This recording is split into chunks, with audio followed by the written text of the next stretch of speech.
We got exercise class at 10:15. We won't say that.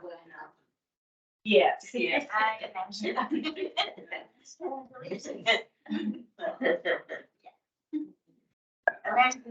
That's all right. Yeah. For the right foot. How are you, Sue? I'm just fine, you, long time no see. Okay, I've been up to. Not much. I might, may see. Nancy Dowdy from Albert's daughter. Oh, Albert. Yes. Yeah, the old one. Older one. Okay, Yeah, that's like, oh, you need that one, so. He had a lot of fun.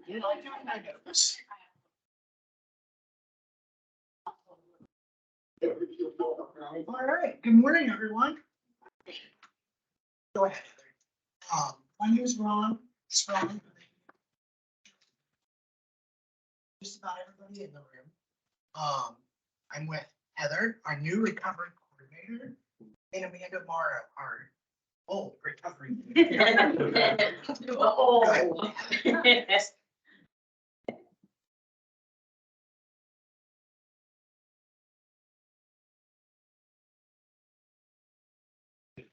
It's up there.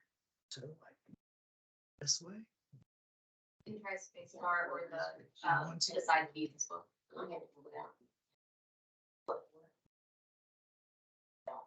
Oh, there. Now if you just push the button, the side button, arrow. You can go to this. So on the agenda.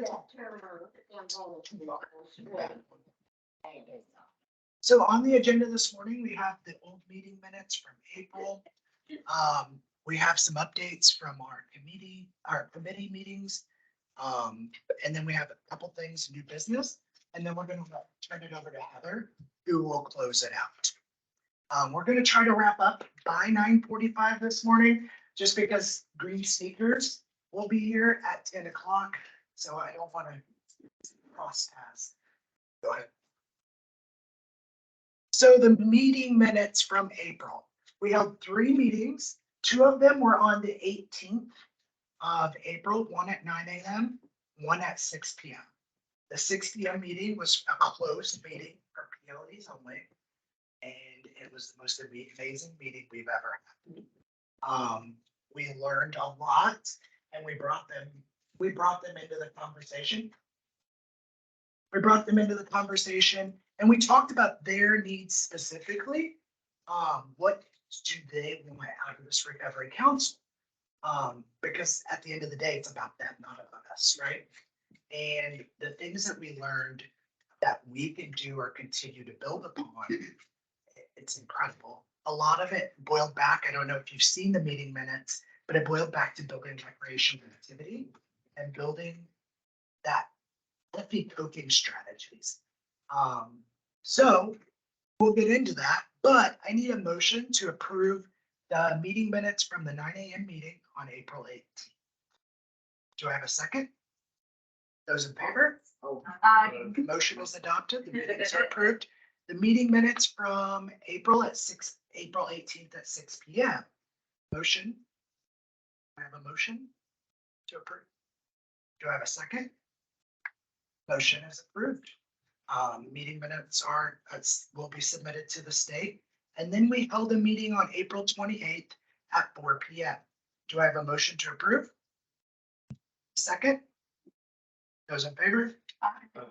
Motion is adopted. So, kind of going back to those, out of those, we developed a huge calendar of events out of those meetings that we held last month. In addition, we did some other things. I know we have the 2 committees. One is more steered towards partners. The other's more steered towards PLEs. Because people with lived experience often don't comfortable in these settings. And we wanted to create a safe space that we could, have those open, frank conversations about their needs and the work that we all are doing together. Now, what we did was a calendar of, how many events were there? About quite a few. There's quite a few events that we planned out of it. And we'll get into some of the things that we'll be doing that came out of those meetings. Next slide. So stomping out stigma. Our campaign to stomp out stigma. May is Mental Health Awareness Month. And as a part of that, we have been canvassing. When I say we, I say that very loosely because Heather over there, she's learning Greene County. So she's going door to door to every single facility that welcomes the public in Greene and Scott County. So she's got quite a bit done, and we're just having those conversations about mental health, why it's important, why we're trying to raise awareness, and what people can do to continue to build upon. We're passing out these ribbons. If anybody wants one, they're over there on the shelf. We urge you, wear them. Bring, people are going to ask, what's your ribbon for? They don't see green ribbons very often. And then you can have those conversations. It's like, it's Mental Health Awareness Month. And, there's 5,000 people in Greene and Scott County that live with mental health or substance use challenges. And unless we're coming together to help collectively address that, we're not going to make any headway. Next slide. So infrastructure updates. Of course, we continue to do the support group development. We have developed the Lifting Spirit support group. Amanda has been amazing with it. She continues to build it. I think there's 14 people. So I know last month we had 12, so we did grow. And what it is essentially a place that people can go to learn healthy coping strategies. It's not for everybody. I know I pay my gym membership every 3 months and I don't use it. But there are people that actually go to these support group meetings to learn those healthy coping strategies. And we've actually just awarded our first gym membership. So we're pretty excited about that. In order to get a gym membership, you have to continuously participate every single week for 2 months. So at the 2-month mark, as long as you're there, you don't miss a time, you get your gym membership paid for in 3-month increments. So you wouldn't have to come back. But in the short term, what we do is we actually pay the gym $10 a head for allowing us to use their facilities.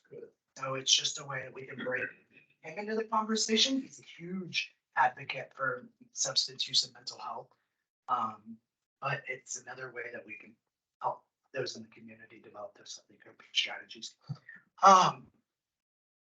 Resource and recovery support. So of course we did develop the Next Impressions clothing.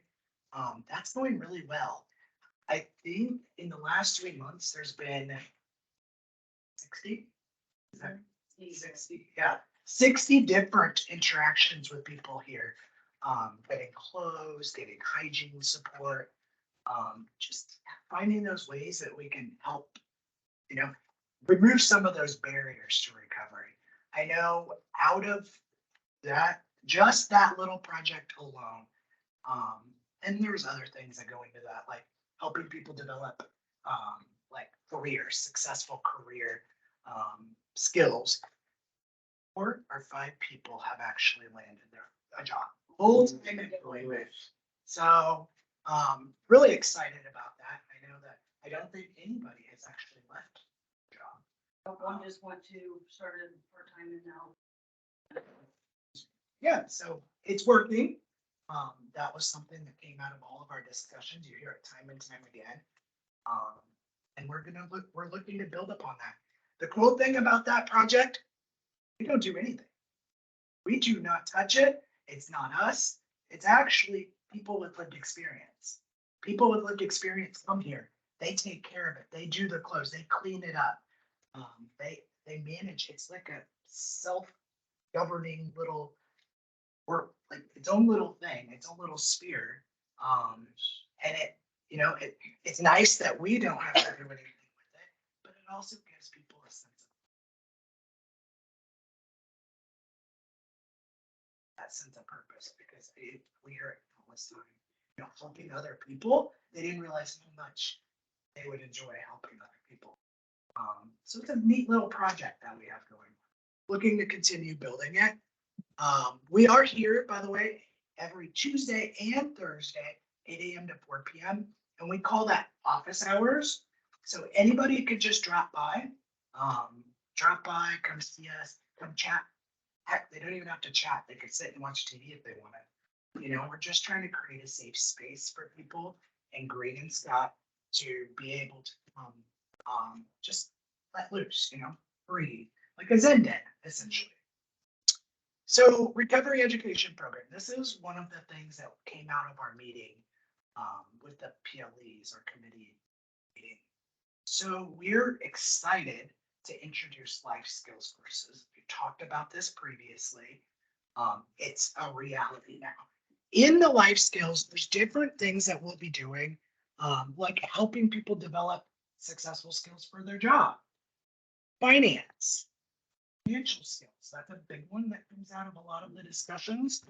Dealing with anger and conflict, parenting, quitting as in substance use, tobacco, any kind of substance. Focus specifically on one or the other, which is a big part of the recovery process. Resume writing and working with grief, and there's probably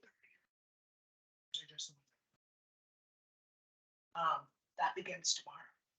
So one of our things that we are doing is consolidating our meetings. So we've been holding our event and our PLE committee meeting on the same night. We would like to continue that. But we're going to tighten it up even more by bringing life skills into that arc of time. So at 5 p.m. tomorrow, we will hold the life skills course from 5 to 6. From 6 to 7, we'll hold our committee meeting for PLEs, which is the closed meeting for people with lived experience only. And then at 7 p.m., we hold our recreational event. Basically, the goal here is to give more time to just be able to be a group and hang out. And that came directly out of that committee update. The feedback was, we don't want, it's great to have recreational activity, but why not do more? You know, why not try to get, so we can spend more time together. And we're going to look to grow that. I think we just have the 2-3 people. You know, Mandy helps with all of the outreach. We're going to look to grow that come August. So maybe we're doing it weekly. Once we have the people from the recovery board on board, then we'll be able, I think, having more people, it's next to impossible to ask everybody to be here every single night. But, you know, if that's a condition of our contract with the recovery board, then maybe that's something we need to do. So we'll be exploring that moving forward. Recovery game night is tomorrow at 7 p.m. We're just going to play board games, and it's just a continuation of our committee meetings. So we'll be talking about recovery, our work, where do we go from here? But at the same time, be playing board games, giving people an opportunity to have fun, you know? So on our schedule, a really interesting, before you can go to the next slide. One of the newest additions that will begin next month that came out of our partner meeting was coffee talk. So what the idea is to have conversations about recovery in places that people congregate. So maybe they're not a part of the conversation, but they hear the conversation and then they start asking questions, you know? So one of the things we're going to do is every community has its little coffee shop, and the team is going to invite PLEs and they're gonna just go have coffee and hang out for an hour and have those discussions, about recovery and what's needed in the community to bring other people into the conversation. And it kind of ties back to our Stomping Out Stigma campaign. The more that we're having these conversations, people don't necessarily have to be involved in the conversation. They don't have to be an active participant, but just hearing it time and time again starts to break down that stigma. But then you also have people asking the questions. I couldn't tell you how many times we've been out in the community and they're like, what are you doing? And we just have those conversations, the recovery council, we're working to build a recovery kit, bridge the gaps across the continuum. And, we're bringing more people along in the process. I don't think I mentioned, but there was 12 people that were at just the PLE. So we're reaching people, which is the important part. And then at our partner committee meeting, we had four people, 4 PLEs. And there were different people. They weren't all the same people. So, we're starting to reach out. We're reaching more people, which at the end of the day is what we're trying to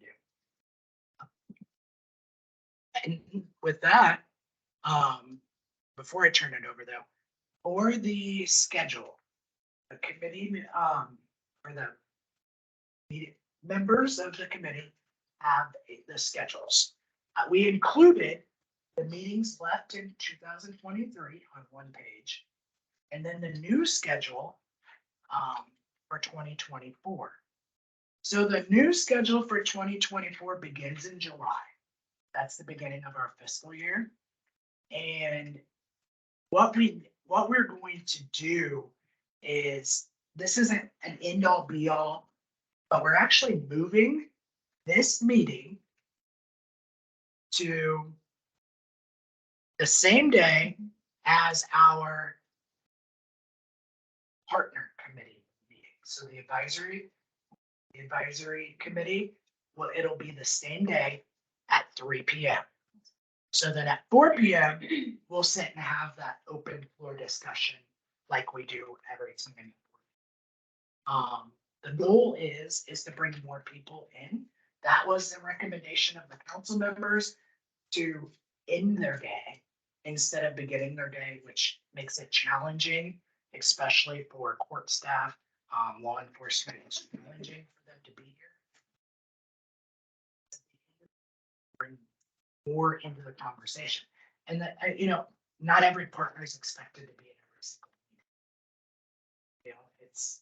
That's not the goal. The goal is just make it easier for all of us, just to be a part. So, nobody's expected to be at every meeting. Definitely appreciate anybody that don't.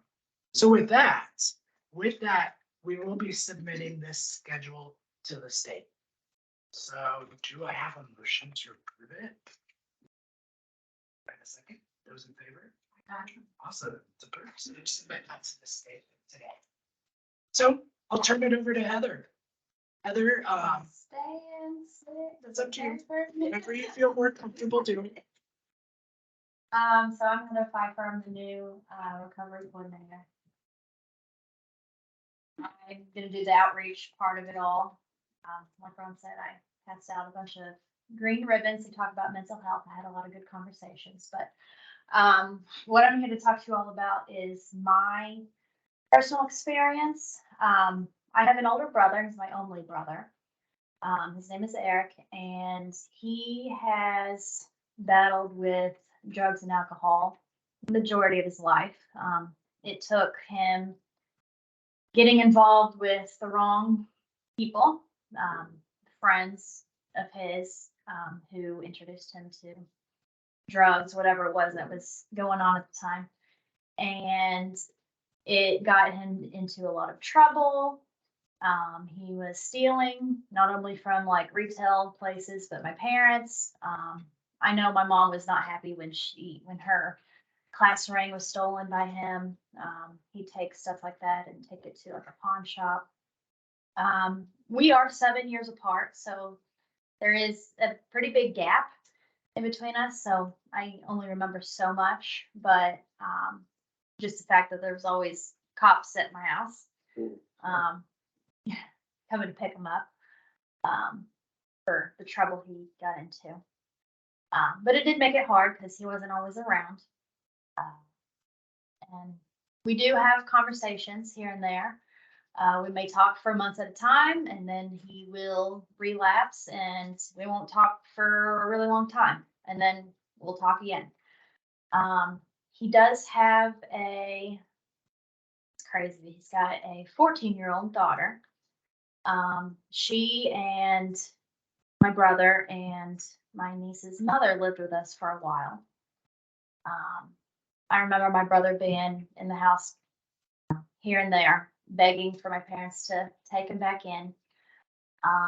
My dad was always the one that would give him money, would always be there, pick him up from wherever he was at. My mom, on the other hand, she totally, completely lost trust in him, would not talk to him. It wasn't until very recently that she was like, okay, fine. You know, we can text or we can talk once a week, but you know, you're gonna really have to build my trust back. So they're still working on that. He still struggles from time to time, but he does manage to get himself back into a rehab facility, which I think is good. And I just keep hoping and praying that he will, you know, be in recovery and stay in recovery and, you know, have a better life for himself. So that's how I understand it from a sibling standpoint. Luckily, I have not got myself involved with drugs. I think for me, just knowing that my brother got involved with stuff like that, I think I made the choice to say no, be with the right people. And I want to help people, and that's why I'm doing what I'm doing now. Thank you. You're welcome.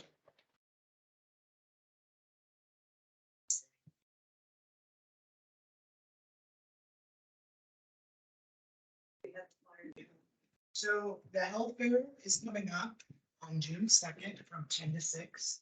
And this year, the health department, we're taking it on the road.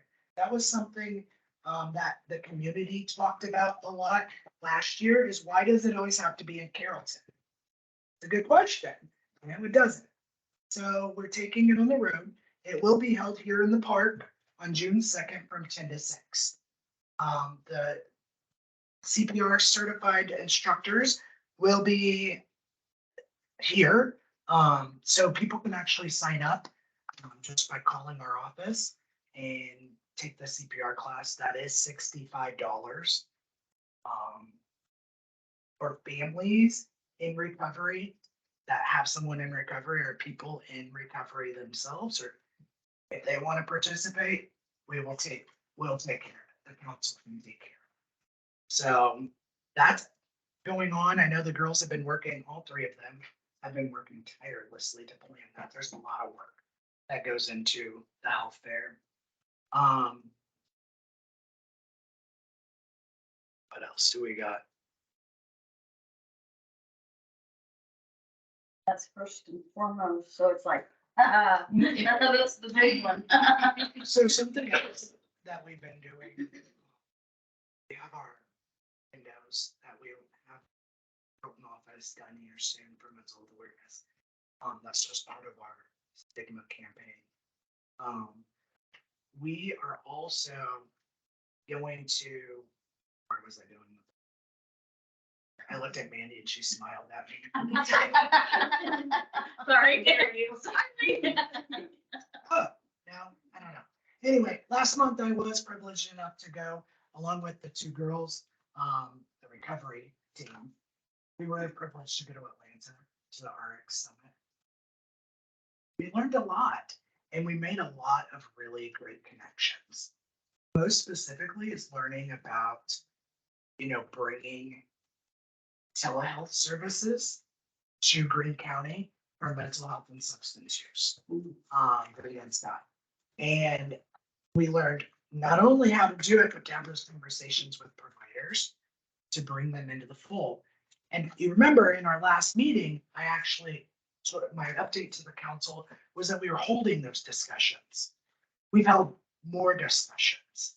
So Molly and I have been working really hard to develop just different telehealth services that could be available to people in Greene County for mental health and substance use, but most specifically mental health, because that's, that's where we have the greatest need. And that's a lot of times core driver of substance use disorder. Not saying it's the all, but it's one of the core drivers. So that's where our focus has been recently.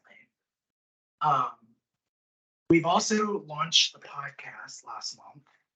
And in our podcast, the conversation doesn't always have to do with recovery, but I guarantee you listen to the episodes and you're going to hear us talk about recovery or mental health one way or the other. The girls have all been involved in the podcast. And if partners would like to come on the podcast, we'd love to have you, love to get you scheduled. It's just a conversation about the challenges that we face in Greene County. Now, each of us play an important part in working together to address these challenges.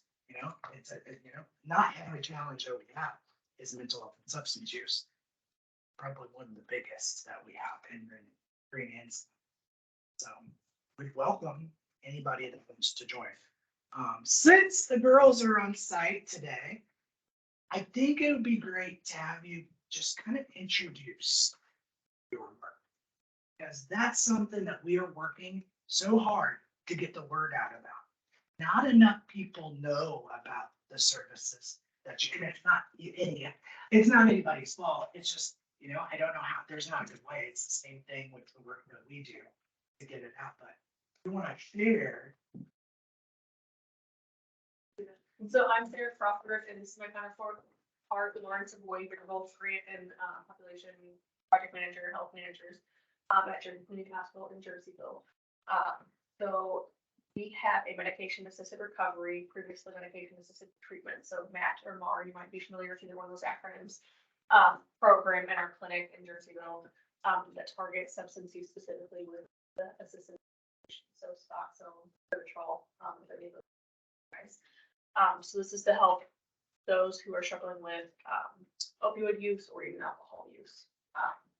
In addition to medication, we also have a counseling team, psychiatric nurse practitioners, and then a peer recovery coach who's on site as well. So we're really developing a pretty robust program to help in all avenues to help this patient population in the best way that we can. So that's kind of a high level overview. And of course, we have some grant funding that helps on the back end with, covering providers. And also, we have some billboards in the communities, Whitehall and, I don't know where that is, somewhere in Greene County. And there's one in Jerseyville as well.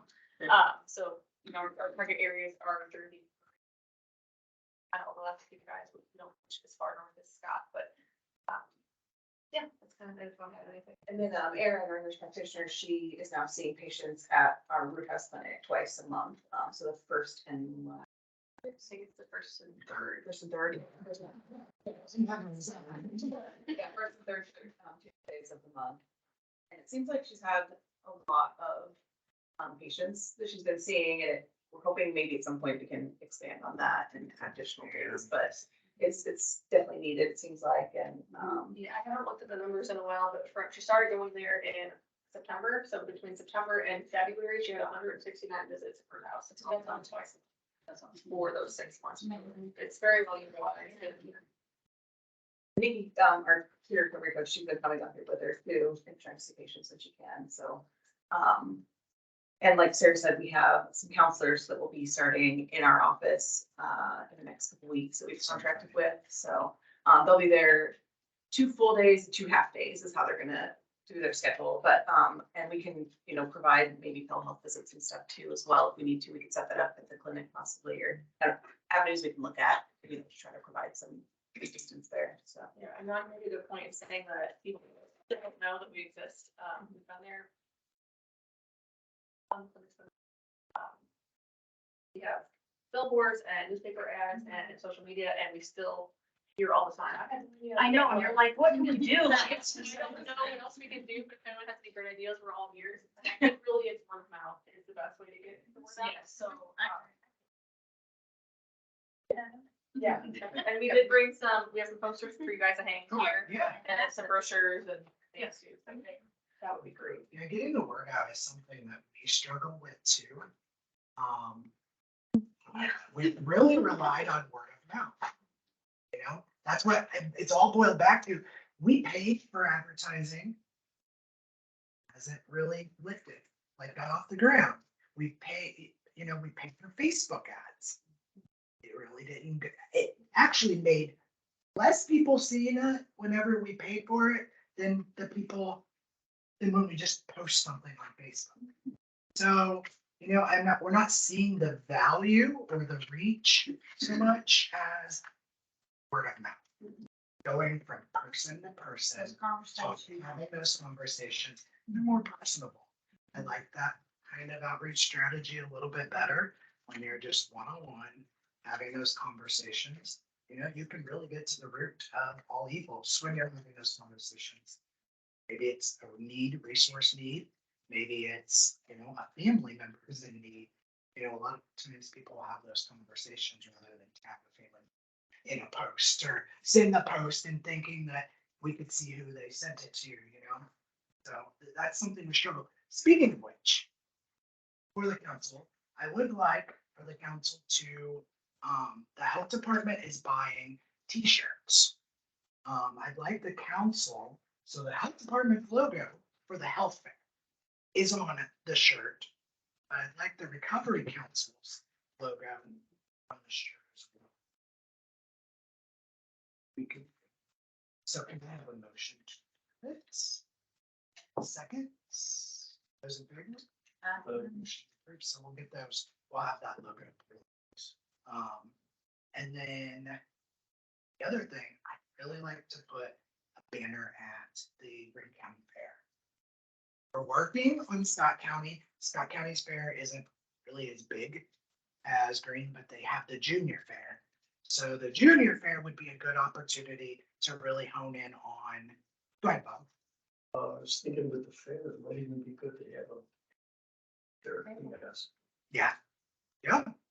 That's something that the girls, I've thought about it. I've been thinking about it on Thursday when I was making a design that we could use to put a banner, like as a fair sponsor. It's just a good way to get our name out. People see it and be asking those questions. And then the slogan that we put on the bottom was the one that we talked about in one of our first meetings. Building connections to ourselves, Our families. and our community for mental health and substance use recovery. So it's very clear what the recovery council's doing. You know, we don't offer services. We're never going to offer services.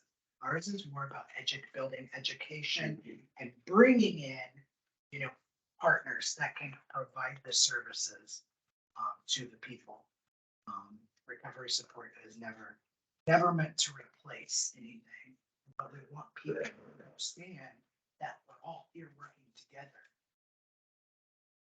I had amazing conversation the other day with your peer support person, and it was more about just getting the help they need. We work really good together. All of us work really well, and we just gotta keep going. You know, we don't have enough people in the fall on either side.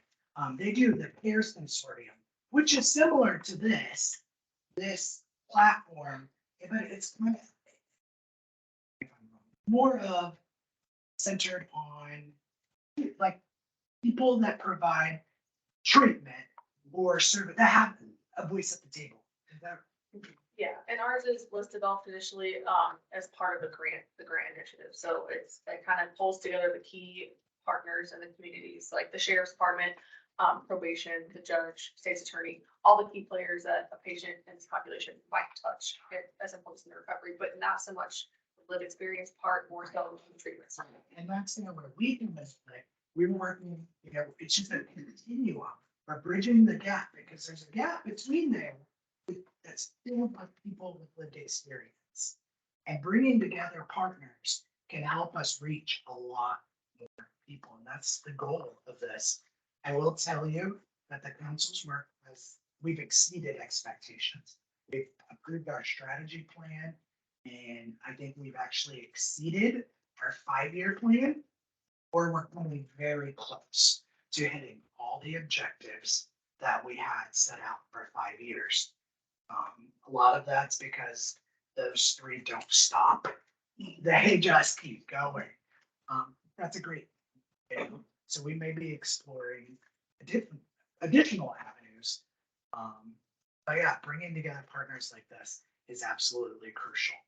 So, open up the floor. Does anybody have any feedback to anything? Questions?